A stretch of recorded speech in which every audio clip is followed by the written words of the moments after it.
의료개혁이라는 것이 어느 정권도 사실상 이렇게 강하게 밀어붙이지 못했던 것이고 임기 초반에 거의 80%에 이르는 압도적인 지지율을 올렸던 문재인 정부조차도 1년에 400명씩 10년간 의대를 증원시키겠다고 했을 때 강력한 반대에 부딪혀서 하지 못했던 그 국정과제입니다.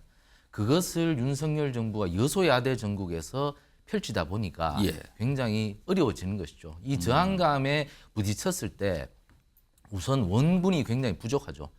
더 위기라는 것들은 보수에서조차 버림을 받았다는 것입니다. 그러니까 지난 갤럽 조사를 비교했을 때 보면요. 지금 70대, 60대, 70대가 기본적으로 그 지지층이었는데 그렇죠. 70대에서 보면은요. 지금 48%가 부정평가입니다. 지난번엔 45대 47이었어요. 긍정 45, 부정 47인데 이번에는 긍정 37, 부정이 48입니다. 70대가. 한국갤럽 조사인데요. 이게 7월부터 최근 오늘 나온 결과까지 쭉 지금 이게 시계열 자료잖아요. 쭉 보시면 아래쪽이 지지율, 그러니까 국정 수행에 대한 긍정평가, 위쪽에 빨간색이 이제 부정평가인데 아래쪽 보시면요. 오늘 나온 내용은 20%입니다. 직전보다 3%포인트가 떨어졌죠.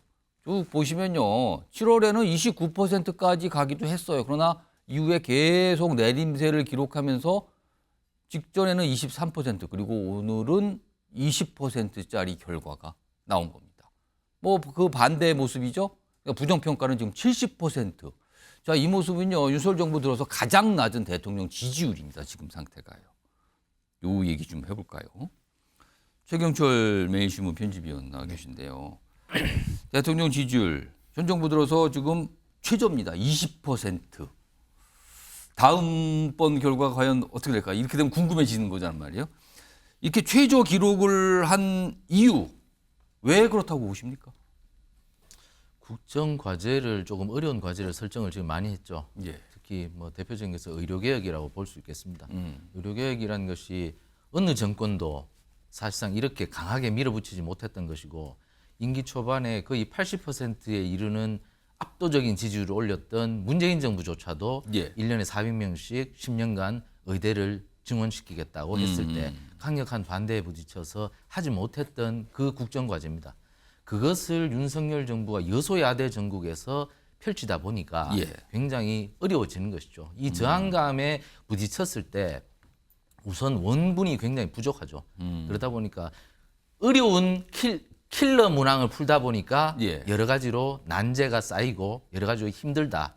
국정과제 설정 과정에서 좀 어려운 과제를 하다 보니까 굉장히 어려운 구조적인 문제에 처했다. 그래서 지지율이 떨어지는 것이고 하지만 이것을 하지 않을 수 없기에 저는 지지율에 상관없이 개혁과제는 펼쳐야 한다. 그러나 대통령께서 충분히 바꿀 수 있는 부분도 있습니다. 그것은 바로 태도 점수입니다.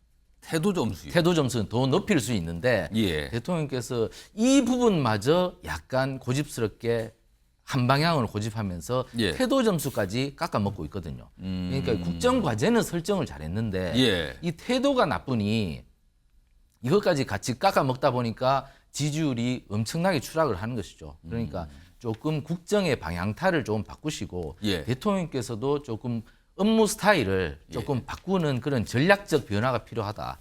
예를 들어서 대통령께서 너무 좀 자신감 있게 말씀하시는 부분이 좀 있습니다. 그런데 이런 것은 국민들에게 좀 거부감을 줄 수도 있거든요. 그러니까 말씀도 의휘도 그리고 단어 선택 이런 부분에 대해서 조금 더 신중하시고 대통령 다음을 좀 회복하시면 이 국정과제를 언젠가는 성공시킬 수 있으리라고 보기 때문에 대통령 지지율은 그때 다시 올라갈 것이다. 대통령께서 바꿀 부분은 좀 바꾸는 것도 전략적으로 옳은 방향이다. 이렇게 봅니다. 그러니까 지금은 자신감 있는 말보다는 신중한 말, 그 태도가 더 필요하다. 이런 그렇습니다. 조언이시네요.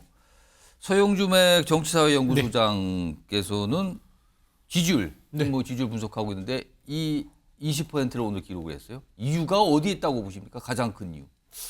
일단 가장 큰 이유는 국민의 목숨, 생명이라고 해야겠죠. 국민의 생명을 가지고 지금 도박을 하는 차원에서 국민들이 목숨에 대한 위기감을 느끼고 있다. 저는 그거라고 봅니다. 일단은 20%의 낮은 그러니까 국정 수행에 대해서 평가보다는 부정평가를 좀 봐야 된다고 봐요. 부정평가 70%. 70%입니다 지금. 국민의 10명 중에 7명이 화가 나 있어요. 아, 그러니까 직무 수행 능력에 대해서 10명 중에 7명의 국민들은 직무 수행 하지 마라고 지금 신호를 보는데 더 위기라는 것들은 보수에서조차 버림을 받았다는 것입니다. 아, 그러니까 지난 갤럽 조사를 비교했을 때 보면요. 예, 지금 70대, 60대, 70대가 기본적으로 그 지지층이었는데 그렇죠. 70대에서 보면은요. 지금 48%가 부정평가입니다. 오, 지난번엔 45대 47이었어요. 예. 긍정 45, 부정 47인데 예. 이번에는 긍정 37, 부정이 48입니다. 70대가. 아, 그다음에 TK조차 돌아섰습니다. 지난번에는 35대 57이었어요. 예, 그러니까 잘한다 부분에 있어서는 지난번에 49였죠. 예. 근데 이번에 TK 쪽에서도 못한다가 높아졌어요. 57이에요. 좀 많이 높아졌어요. 완전 57이면 과반이 넘어가 버리는 겁니다. 당연히 PK 쪽은요 이미 넘어가서 잘한다는 22, 못한다가 68입니다. 특히 충청 보십시오. 충청을 세세하게 보면 잘한다가 19%고요. 그 중도 중립적인 대전 충청 쪽에 못한다가 68이에요.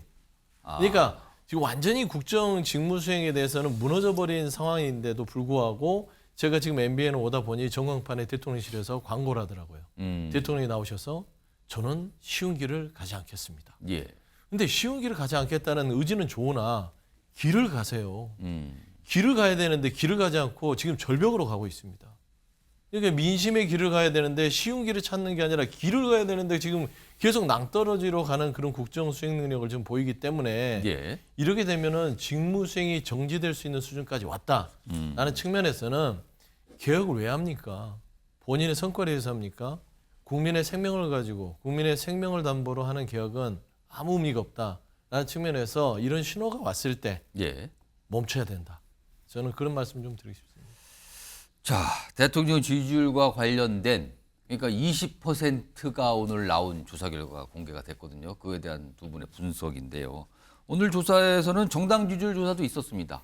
여야 각 정당의 모습이 거기에 들어있는데 화면 보죠.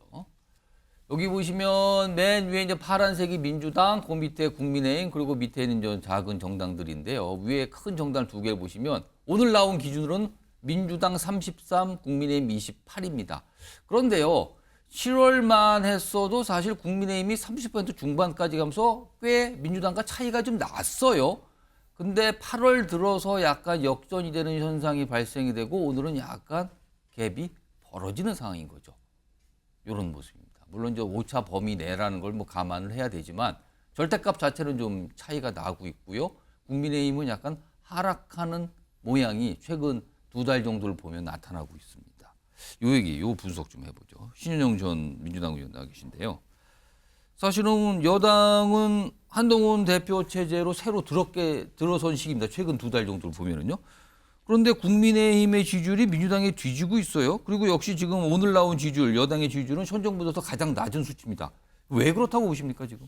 우선은 한동훈 당대표에 대한 기대가 큰 만큼 실망도 컸다. 지난 그 전당대회 이후에 한동훈 대표가 어떤 성과를 냈느냐라고 물어봤을 때 딱히 생각나는 성과가 별로 없지 않습니까? 그런 와중에 국민들과 약속했던 최상병 특검법은 아직까지 발의도 못하고 있어요.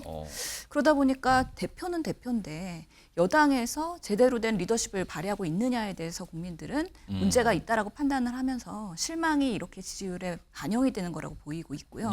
특히 당대표 되고 나서 여러 가지 이슈에 있어서 본인의 명확한 입장들이 예전에 한동훈 맛 같지 않다라는 거예요. 오히려 대통령실과 각을 세워갖고 주장을 하려면 강하게 주장을 하든지 아니면은 오히려 합을 맞춰서 당정에서 성과를 내든지 둘 중에 하나의 스탠스를 명확히 가져가면서 리더십을 발휘해야 되는데 애매모호하다. 오히려 한동훈 대표가 뭐 여야 의정 협의체, 뭐 26년 정원에 대한 유예안 이런 것들로 인해서 대통령이 패싱되고 만찬도 패싱되지 않았습니까? 그럼 대통령한테도 인정을 못 받고 있는 상황에서 그럼 당내에서도 그런 것들이 먹히고 있느냐? 그랬을 때는 제대로 최상병에 대한 뭐 공감대도 형성을 못하고 있고 설득 중이라고 하면서 성과도 안 내고 있고 그런 부분에 의한 실망이라고 볼 수 있고요. 특히 여당은 대통령의 국정 지지율과 같이 가는 경우들이 많습니다. 예. 그만큼 정부 여당에 대한 실망이 같이 반영된 수치들로 지금 이렇게까지 고전을 면치 못하고 있다라는 생각이 드는데요. 그런 면에서 한동훈 대표가 명확하게 본인 성과를 어떤 방식으로 낼 것이냐. 예전에 정말 비대위 위원장 하고서는 총선 패배를 무릅쓰고서는 이렇게 당대표가 된 이후에 예. 제대로 역할을 할 수 있느냐에 대해서 여전히 퀘스천이고 이렇게 가다가는 과연 대선 후보로서 본인의 정치적 역량을 예. 발휘할 수 있을까의 검증 시기인데 역시나 정치 초보 아니야? 라는 부분에 있어서는 명확하게 본인이 실력 행사 못하고 있다라고 생각이 듭니다. 홍석준 전 네. 국민의힘 나와 계신데요. 지금 대통령 지지율도 약간 내려가는 추세. 그리고 뭐 여당도 마찬가지. 그러니까 지금 현 정부보다 가장 낮은 수치를 각각 기록한 상황인데 그런데 이 수치 자체 절대값을 보게 되면 그래도 여당이 대통령 지지율보다 너무 높게 나오는 상태가 상당 기간 유지되고 있거든요. 이거는 좀 어떻게 봐야 되는 겁니까?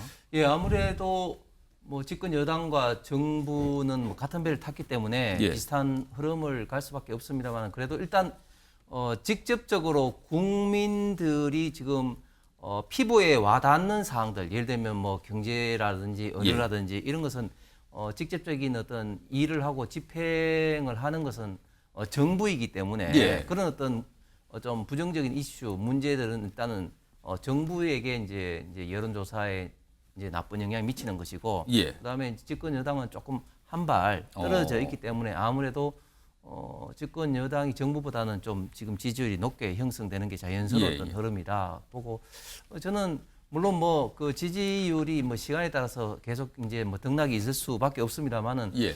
최근에 국민의힘 지지율이 좀 떨어진 것이 한 3가지 정도로 생각이 되면 첫 번째는 일단 한동훈 대표가 와서 뭔가 좀 당의 어떤 비전이라든지 어떤 대한민국의 어떤 미래 비전을 무엇을 밝히느냐 그것보다는 뭐 국민의 눈높이에 맞추겠다는 식으로만 해서 비전 어떤 제시라든지 이런 부분이 일단 없다. 두 번째는 사실 한동훈 대표가 이번에 당대표 경선 출마할 때 이기는 정당을 만들겠다 했는데 예.